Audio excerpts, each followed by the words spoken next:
तैयारी बहुत अच्छी चल रही होगी, अच्छे तरीके से पढ़ाई कर रहे होंगे और मस्त तरीके से रह रहे होंगे। तो दोस्तों आज हम बात करने वाले हैं यूकेपीएससी टारगेट बैच में डे 3 की। और इससे पहले हमने 2 क्लास कर ली हैं जो कि कनिष्ठ सहायक को ध्यान में रखते हुए हम लोग कर रहे हैं। और ये आपका नया सिलेबस जो है उसके अकॉर्डिंग हम यहाँ पर तैयारी कर रहे हैं। तो दोस्तों आई होप आप लोगों को ये सीरीज़ पसंद आ रही होगी, और अगर पसंद आ रही है तो फीडबैक के रूप में आप लोग ज़रूर कमेंट करके बताना। और अभी तक हम लोगों ने मापन पद्धति पढ़ी थी जिसमें हमने एसआई सिस्टम पढ़े थे और कुछ महत्वपूर्ण भौतिक राशियाँ देखी थी, उनके मात्रक देखे थे। तो 2 वीडियो में हम लोगों ने वो चीज़ें देखी। आज हम कुछ और बातें करेंगे।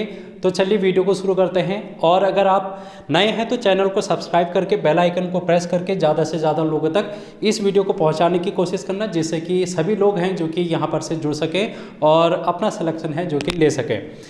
तो यहाँ पर मैं कहना चाहूँगा आप लोगों से, मैं पहले भी कहते आया हूँ कि जीएस के लिए आप लोगों को अंतिम 50 दिनों का महासंग्राम जो मैं करा रहा हूँ, इसमें हम लोग पॉलिटी हम लोगों ने ख़त्म कर दिया है, भूगोल हमने ख़त्म कर रखा है, कंप्यूटर की क्लास कुछ करा रखी है, तो आप लोगों को वहाँ से भी देख सकते हैं। लेकिन मैं यहाँ पर भी आप लोगों को कराऊँगा, ठीक है। कंप्यूटर अलग से भी कराऊंगा मैं आप लोगों को, आपके नए सिलेबस के अकॉर्डिंग कराऊंगा।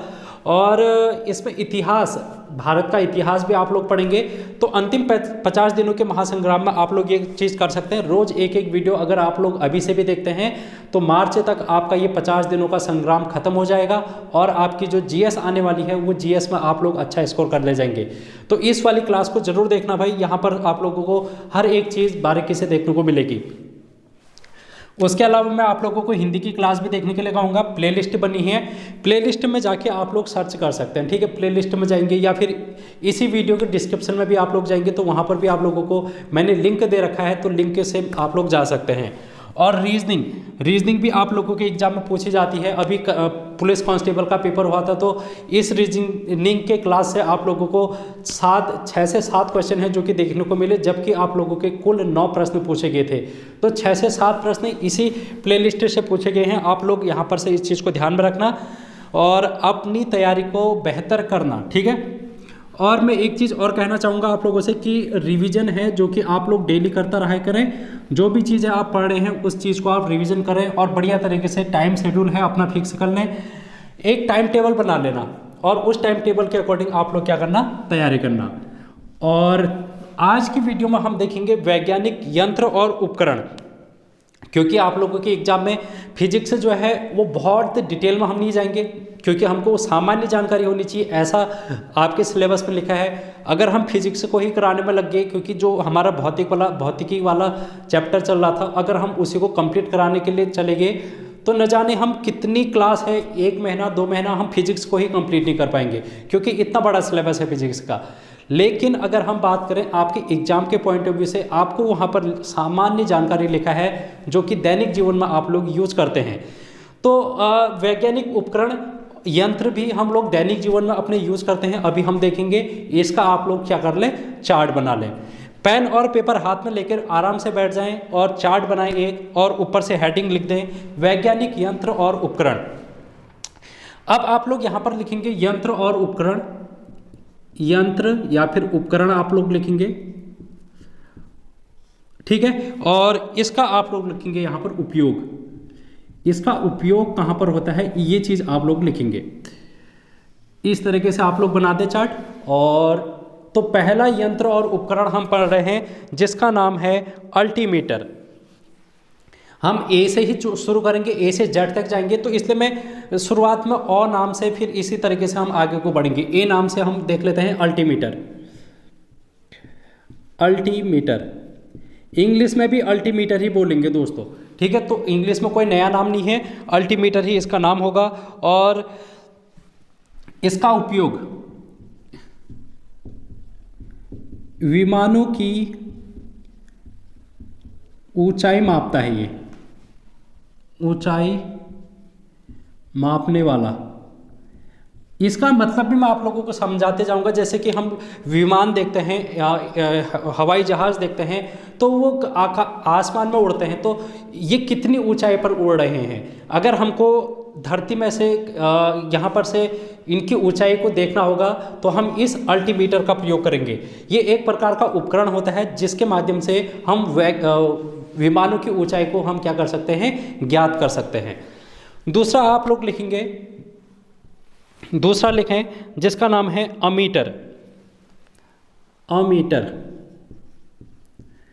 अमीटर का काम क्या है, इसका काम भी लिख लो। विद्युत धारा ज्ञात करना। विद्युत धारा को ज्ञात करने के लिए हम अमीटर का प्रयोग करते हैं। अमीटर, अमीटर आप लोगों ने क्लास 10th तक में देखा होगा, आप लोगों ने अपने विज्ञान तो ली ही होगी क्लास 10th तक।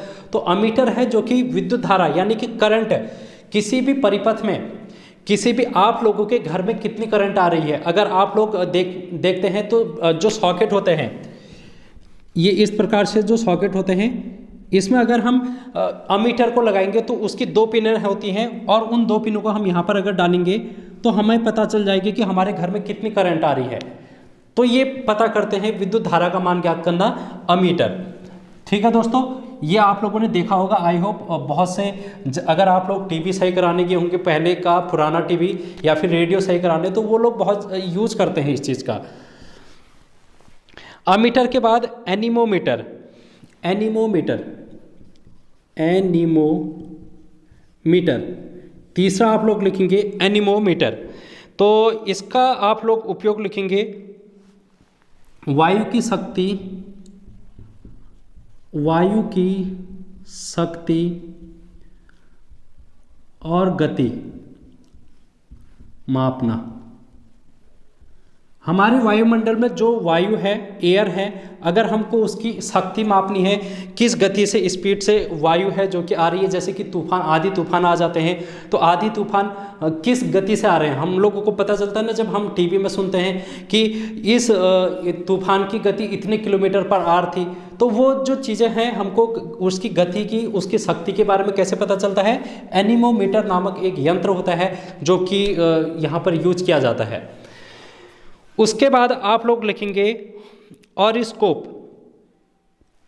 ऑरिस्कोप,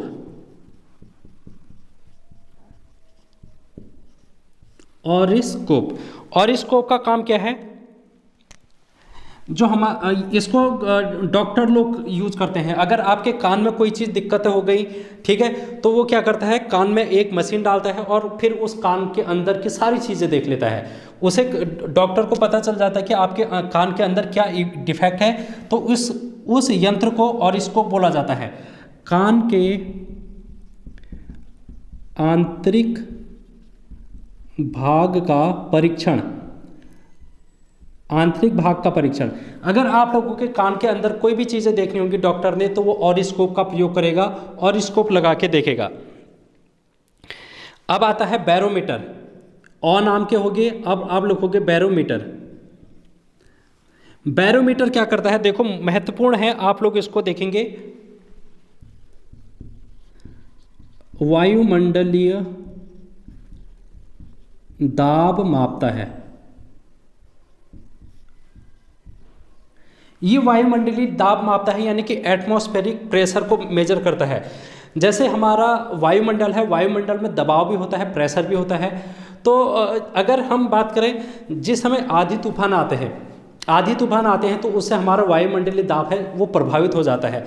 अगर इस बैरोमीटर में स्केल होती है, इस प्रकार से ये इसकी स्केल होती है, ये स्केल कभी ऊपर कभी नीचे चले जाती है, और अच्छा जैसे ही आंधी तूफान आते हैं तो ये अचानक से ऊपर नीचे होने लग जाती है इसकी सुई। जैसे ही ये ऊपर नीचे होने लग जाती है तो हमें वायुमंडलीय दाब है जो कि पता चलता है उसका कि कितना है, और इस आधार पर हम लगा सकते हैं कि आंधी तूफान किस गति से आ रहा है या फिर वो कितना प्रभावित करेगा।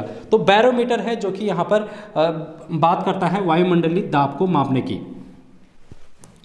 उसके बाद आप लिखोगे कार्डियोग्राम। छठे में लिखेंगे कार्डियोग्राम। कार्डियोग्राम, ठीक है दोस्तों, क्या लिखेंगे, कार्डियोग्राम। ये क्या करता है, मानव की हृदय गति को मापता है। अरे भाई, आप लोगों ने टीवी में बहुत बार मूवी देखी होगी और क्या कहते हैं नाटक सीरियल देखोगे तो उसमें क्या होता है, कभी किसी का एक्सीडेंट हो जाता है तो हॉस्पिटल में एडमिट हो जाता है, तो हॉस्पिटल में एडमिट हो जाता है तो एक टीवी होती है, उसमें इस तरीके के सिग्नल आते रहते हैं। ये टीवी होती है इस तरीके के, इसमें सिग्नल ऊपर नीचे चलते रहते हैं ये। और जैसे ही उसको उसका बॉयफ्रेंड या फिर गर्लफ्रेंड जैसे ही उसको छूती है तो ये फिर हार्ट बीट उसकी सही हो जाती है। तो वो आप लोगों ने देखा होगा, और उसी को हम कहते हैं कार्डियोग्राम। ठीक है दोस्तों, कार्डियोग्राम है जो कि मानव की हृदय गति को मापता है, इसको डॉक्टर है जो कि यूज करते हैं। 6 हैं जो कि अभी तक आप लोगों ने लिख लिए हैं, आप लोग इनको याद भी करना। अब हम इसको रफ करेंगे और फिर और लिखेंगे यहाँ पर।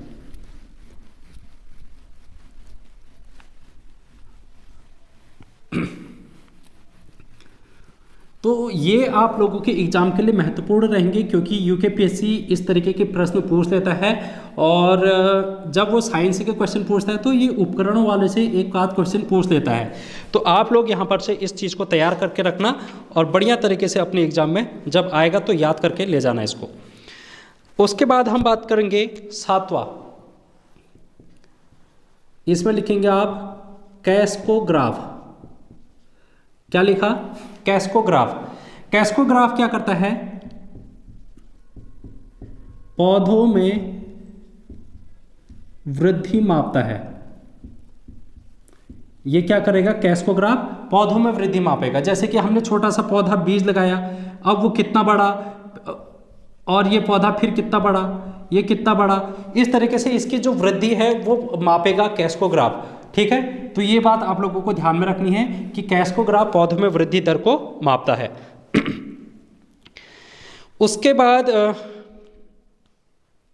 डिक्टाफोन।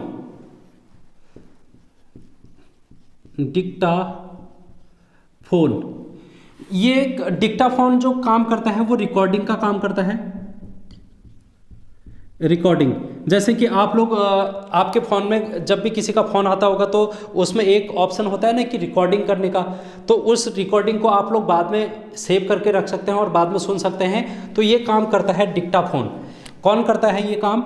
डिक्टाफोन रिकॉर्डिंग का काम करेगा। और रिकॉर्डिंग क्या? आपकी बातों को, आपके जो भी मैसेज है उसको रिकॉर्ड करने का काम करेगा ये। एक महत्वपूर्ण लिखना, आप लोगों से अक्सर पूछा जाता है डायनमो। डायनमो आप लोगों से पूछ लिया जाता है। ये काम करता है यांत्रिक ऊर्जा को विद्युत ऊर्जा में बदलता है।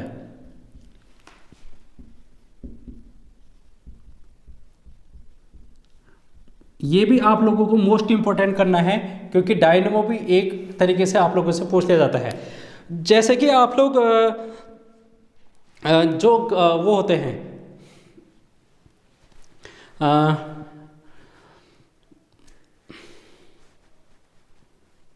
आजकल तो इन्वर्टर का ज़माना आ गया है, तो इन्वर्टर तो हमारे बिजली से चलता है। पहले हाँ जनरेटर, मैं नाम भूल रहा था, जनरेटर।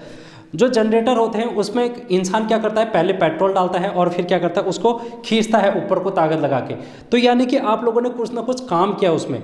जब काम किया और फिर क्या होने लग जाती है वहाँ पर से, जैसे ही वो चलने लगता है तो वहाँ पर से विद्युत प्रवाहित होने लगती है। यानी कि हमने क्या किया, पहले काम किया, यांत्रिक ऊर्जा दी, उस जनरेटर को हमने यांत्रिक ऊर्जा दी, और फिर उसने क्या कर दिया, उसको विद्युत में बदल दिया, और फिर हमारी वहाँ पर बिजली आ जाती है। जब भी लाइट चली जाती है तो हम जनरेटर का यूज़ करते हैं और उसमें डायनेमो लगा रहता है। ठीक है, तो ये आप लोगों को ध्यान में रखना है कि डायनेमो का क्या कार्य होता है। ये देख रहे हैं ना आपकी, ये हमारे दैनिक जीवन में ही तो यूज़ हो रही हैं ये सारी चीज़ें। तो आपके सिलेबस में लिखाई है कि जो भी चीज़ें आपके दैनिक जीवन में हो रही हैं और वही आप लोगों से पूछा जाएगा। तो ये बात आप लोगों को ध्यान में रखनी है। डायनेमो आप लोगों ने लिखा। अब इसके बाद आप लोग लिखोगे इंडोस्कोप। क्या लिखोगे? इंडोस्कोप। इंडोस्कोप, और इसका काम क्या है? मानव शरीर के आंतरिक भाग की जानकारी। ये आप लोगों ने एंडोस्कोप वहाँ पर सुना होगा, जब किसी की तबीयत खराब हो जाती है तो हॉस्पिटल में एडमिट हो जाते हैं, तो अगर हमारे शरीर के अंदर कोई दिक्कत है तो फिर डॉक्टर यहाँ पर एंडोस्कोप लगाकर मनुष्य के शरीर के अंदर जो भी बीमारी है उस चीज़ को यहाँ पर पता करने के लिए इस उपकरण का यूज़ करते हैं। तो ये मेडिकल यूज़ में होता है, इसका क्या है, मेडिकल यूज़ है, अस्पतालों में इसका यूज होता है। अगला लिखेंगे आप लोग फैदोमीटर। फैदोमीटर, फैदोमीटर भी इंपॉर्टेंट है और ये क्या करता है, समुद्र की गहराई मापने वाला यंत्र। समुद्र की गहराई मापता है। ये फैदोमीटर क्या करेगा, समुद्र में अगर आप लोग कितनी नीचे हैं जा रहे हैं या फिर हमारा जो जहाज है वो कितने नीचे जा रहा है, तो इस चीज़ का पता करने के लिए समुद्र में फैदोमीटर का प्रयोग किया जाता है। तो ये बात भी आप लोगों को ध्यान में रखनी है और ये सारी बातें आप लोगों को नोट डाउन करनी है। उसके बाद आप लोगों को लिखना है हाइग्रोमीटर। क्या लिखना है, हाइग्रोमीटर। ये क्या काम करेगा, वायुमंडलीय आर्द्रता नापता है। ये क्या करता है, वायुमंडल में कितनी आर्द्रता है इस बात को ये कौन मापेगा, हाइग्रोमीटर नापेगा, हाइग्रोमीटर, ठीक है। और एक इसी से मिलता जुलता नाम है इसलिए मैं उसको भी करा देता हूं, आप लोग कंफ्यूजन मत होना, हाइड्रोमीटर। हाइड्रोमीटर ये क्या काम करेगा, द्रव की आपेक्षित घनत्व को मापता है। घनत्व मापना, ये क्या काम करेगा, द्रव की आपेक्षित घनत्व को ये मापने का काम करता है हाइड्रोमीटर। तो ग्रो का मतलब वायुमंडलीय आर्द्रता। अगर हमारे पास ड्रो आ जाएगा, ड्रो, तो यहाँ पर हम बात करेंगे द्रव की बात। द्रव के जो आपेक्षिक घनत्व होते हैं उसको मापने का काम करेगा हाइड्रोमीटर। तो इतनी बात है जो कि आप लोगों को लिख लेनी है। अब मैं इसको रफ करके आप लोगों को और कराऊंगा। 13 हैं जो कि अभी तक हम लोगों ने करनी है। आपके एग्जाम के लिए हर एक पॉइंट इंपॉर्टेंट होगा, तो इसलिए आप लोग इनको जरूर लिखना, ठीक है दोस्तों। इसके अलावा आप लोग बता सकते हैं कि आप लोग कहाँ से मेरी वीडियोस को देख रहे हैं, कौन से डिस्ट्रिक्ट से है जो कि आप लोग बिलोंग करते हैं, तो ये चीज़ें आप लोग कमेंट में बता सकते हैं मेरे को, ठीक है। अगला लिखेंगे आप लोग, हाइग्रोमीटर लिख लिया। अब हम बात करेंगे लैक्टोमीटर की। क्या बात करेंगे हम, लैक्टोमीटर। लैक्टोमीटर आप लोगों ने नाम तो सुना ही होगा और इसका प्रयोग दूध की शुद्धता मापता है। ये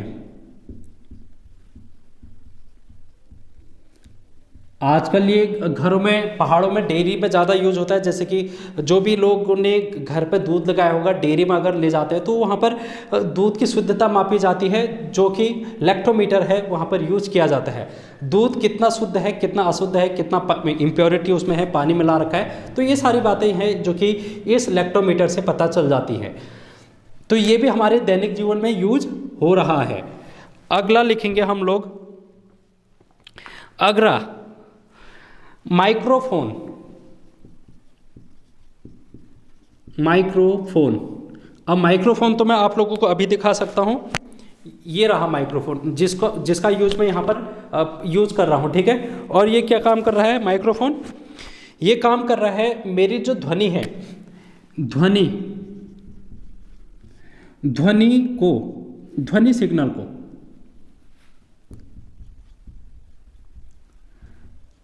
विद्युत सिग्नल में बदल रहा है। ये क्या कर रहा है, ध्वनि सिग्नल को विद्युत सिग्नल में ये क्या कर रहा है, परिवर्तित कर रहा है, कन्वर्ट कर रहा है। उसके बाद आप लोगों को ये सिग्नल के माध्यम से और आपके फ़ोन पर आता है, और फिर जैसे ही आप लोग यूट्यूब खोलते हैं तो आपका जो लाउड स्पीकर है वो क्या करेगा, इस विद्युत सिग्नल को ध्वनि सिग्नल में चेंज कर देगा। कौन, लाउड स्पीकर। आप लोगों से पूछा जा सकता है लाउड स्पीकर, तो माइक्रोफोन लाउड स्पीकर का विपरीत काम करता है, विद्युत सिग्नल को ध्वनि सिग्नल में बदलने का काम करेगा। अगला आप लोग लिखेंगे अगला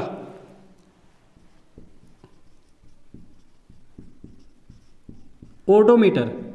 क्या लिखेंगे? ओडोमीटर।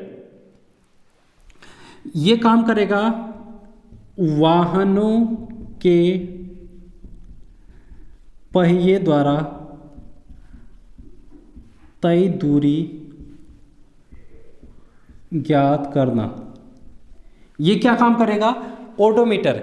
जो भी आप लोग वाहन चलाते हैं और उसमें एक मीटर तो लगा ही होता है, तो जैसे कि अगर हम बात करें बाइक की या फिर कार की, तो उसमें एक मीटर होता है ओडोमीटर। वो क्या करेगा? आपकी गाड़ी कितनी दूर चली है, आपके जो पहिए हैं वो कितनी दूरी तय कर रहे हैं, इस बात को आपका ओडोमीटर है जो कि मापेगा। तो ये भी आप हमारे दैनिक जीवन में काम आता है और डेली यूज में हम इसको यूज करते हैं। उसके बाद ओम मीटर। ओम मीटर। ओम मीटर विद्युत प्रतिरोध मापता है। विद्युत प्रतिरोध को मापने का काम करेगा ये हमारा ओम मीटर। अगला हम लिखेंगे, अगला पॉलीग्राफ। पॉलीग्राफ ये झूठ का पता लगाने के लिए, अगर किसी को जैसे अपनी गर्लफ्रेंड या बॉयफ्रेंड का अगर आप लोगों को झूठ का पता लगाना है तो पॉलीग्राफ का आप लोग यूज कर सकते हैं। वैसे देखा जाए तो यूज ये नहीं कर पाएंगे आप लोग, क्योंकि ये मार्केट में नहीं मिलता। इसके लिए आप लोगों को परमिशन लेनी पड़ती है कोर्ट के माध्यम से। तो ये बहुत बड़ी प्रोसेस है, इसलिए आप लोग इस चीज़ को ये ना सोचें कि पॉलीग्राफ का यूज़ झूठ करने का पता लगाया जा सकता है। तो ऐसा अगर ये मार्केट में उपलब्ध होता तो शायद आज तक हर कोई किसी न किसी का झूठ पता लगा ही लेता। लेकिन ये बात है कि इसके लिए आप लोगों को कानूनी कार्यवाही करनी पड़ती है, तब जाके आप लोगों को परमिशन मिलती है। पॉलीग्राफ। अगला हम देखेंगे पायरोमीटर। पायरोमीटर। और ये पायरोमीटर क्या करेगा? उच्च ताप मापने वाला यंत्र।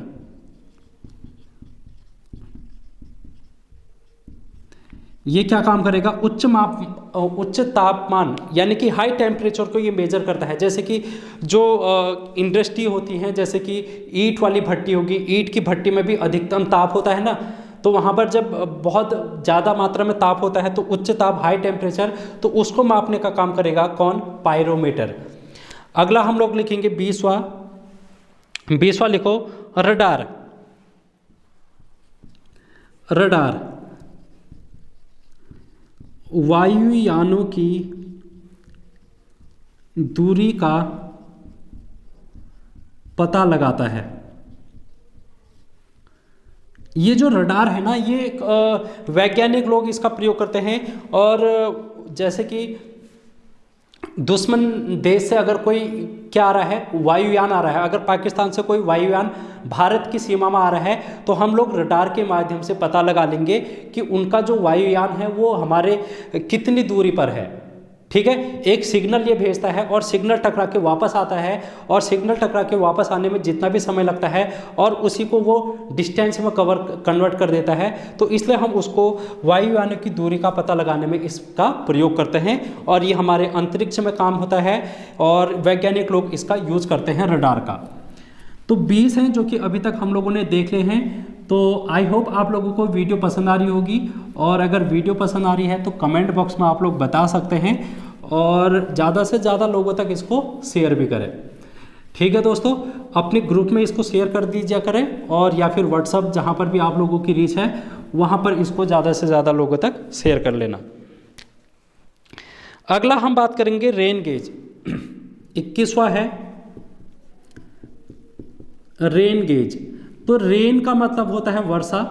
वर्षा की मात्रा, वर्षा की मात्रा मापने का काम कौन करेगा? कितनी सेंटीमीटर वर्षा हो रखी है, तो ये इस बात की जानकारी हमको रेन गेज देता है। Rain gauge. आप लोगों को फिर लिखना है सिस्मोमीटर। क्या लिखना है? सिस्मोमीटर। सिस्मोमीटर क्या करता है? जब कहीं पर भी भूकंप आता है, भूकंप की तरंग की तीव्रता, कि भूकंप की तरंग की तीव्रता कितनी है, ये मापने का काम कौन करेगा? सेस्मोमीटर करेगा। ठीक है।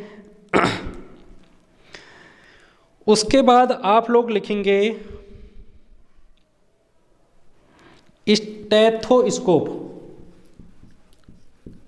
स्टेथोस्कोप,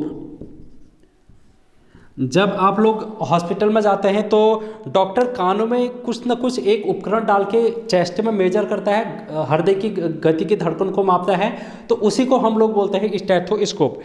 क्या बोलते हैं? स्टेथोस्कोप। तो ये क्या काम करेगा? हृदय या फिर धड़कन की ध्वनि सुनता है। यानी कि डॉक्टर क्या करता है, कान में डाल के आपके हृदय या फिर धड़कन की ध्वनि को सुनता है वो। ठीक है, वो ये ध्वनि सुनने का काम करता है हमारे हृदय या फिर धड़कन की। तो इस प्रकार है जो कि हम लोगों ने अभी तक 23 हैं कर लिए हैं। अब कुछ और बच रखे हैं, जैसे कि थर्मामीटर। थर्मामीटर हम लोगों ने देखा है, जब भी बुखार आता है तो हम शरीर के टेम्परेचर को मेजर करते हैं, शरीर का ताप मापना।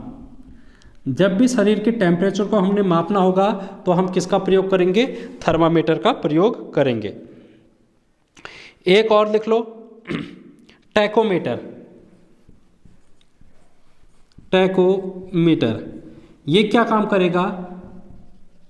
वायुयान की गति मापना। जो भी वायुयान है उनकी गति को मापने का काम करेगा कौन? टैकोमीटर। ठीक है दोस्तों, इस प्रकार है जो कि हम लोगों ने लगभग 25 उपकरण देखे हैं और इनके उपयोग को देख लिया है। तो आज की वीडियो को हम यहीं पर समाप्त करेंगे। अगली वीडियो में कुछ और टॉपिक आप लोगों के लेके आऊँगा मैं, तो तब तक बने रहिए। और वीडियो कैसी लग रही है आप लोग कमेंट बॉक्स में ज़रूर बताना। ठीक है, अपना फीडबैक ज़रूर देना। तो तब तक बने रहिए, मस्त रहिए, खुश रहिए, पढ़ते रहिए। Thank you so much.